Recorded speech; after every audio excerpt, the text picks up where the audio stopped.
Hello everybody, I am Dr. Ala Hamdan. Today I will present the different mechanism to regulate the blood pressure. Actually, we have a different mechanism that physiologically regulate the blood pressure or controlling blood pressure. But before going further, it's mandatory to understand that the basic concept or the basic product of the blood pressure. Blood pressure is equal to the cardiac output and the total peripheral resistance or systemic vascular resistance. So any factor that affect one of those arms, it will lead immediately to the direct effect on the blood pressure, either by enhancing the effect or by decreasing the effect. Basically, we have two important factors that controlling the blood pressure. We have the autonomic and the hormonal mechanism.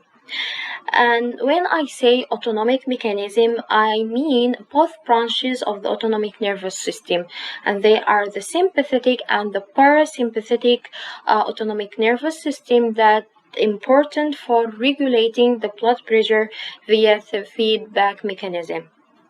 Therefore, any changes in the mean blood pressure detected by a pyroreceptor.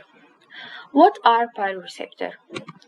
Pyroreceptors are a very sensitive sensor, let me call it like this, and they are located in the aortic arch and in the carotid sinuses. So any change in the mean blood pressure, it will either lead to stimulation or deactivation on the pyroreceptor, and pyroreceptor will relay their information directly via the vagus and the glossopharyngeal nerve into the cardiovascular center that located on the brain. And the end result is changes in the parasympathetic and sympathetic outflow. For example, in high blood pressure, what happens exactly is that in high blood pressure, usually there is activation of the pyroreceptor. Activation of the pyroreceptor, it will lead to activation of the parasympathetic outflow. And the parasympathetic outflow, it will rely immediately or directly into the muscarinic receptor that's located on the heart called the M2 receptor. The M2 receptor, it will lead to decrease in the heart rate and decrease in the contractility, and the end product is bradycardia. On the same time, while there is activation of the parasympathetic outflow, there is deactivation of the sympathetic outflow.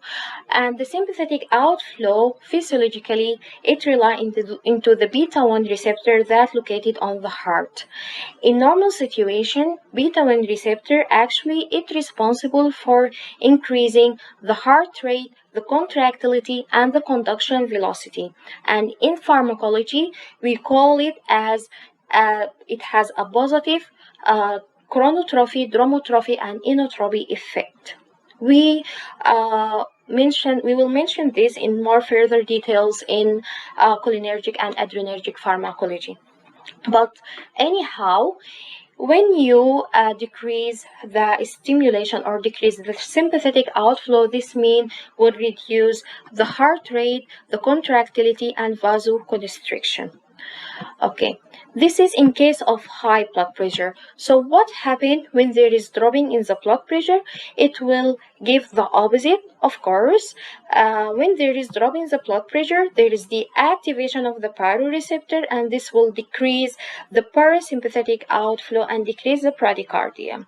And on the same time, also, there is increase in the sympathetic outflow. Increasing the sympathetic outflow, it will increase the stimulation of the beta-1 receptor, lead to positive chronotrophy, dromotrophy, and inotrophy effect.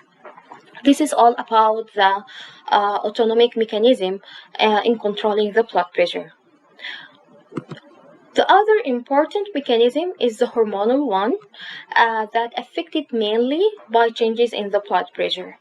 For example, when there is a drop in the blood pressure or hypotension, this will stimulate the renin secretion from the gustatory apparatus in the kidney. Then the renin will enhance the release of angiotensinogen from the liver into angiotensin 1, and angiotensin 1 will convert it into angiotensin 2 via the action of angiotensin converting enzyme. So the end result here is angiotensin 2. Angiotensin 2 after that will go immediately to the adrenal cortex to stimulate release of aldosterone. And aldosterone actually has two main important roles.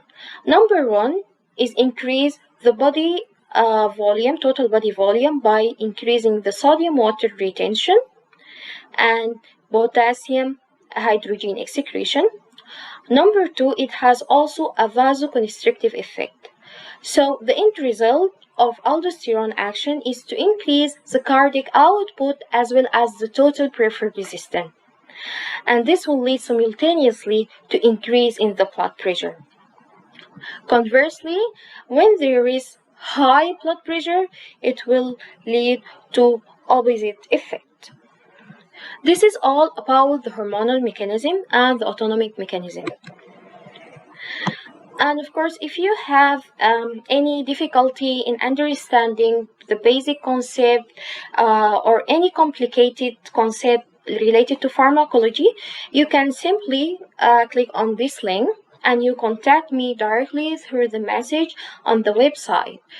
I hope you enjoy this video, and of course, if you like this video, don't forget to press like and subscribe on my channel. Thank you so much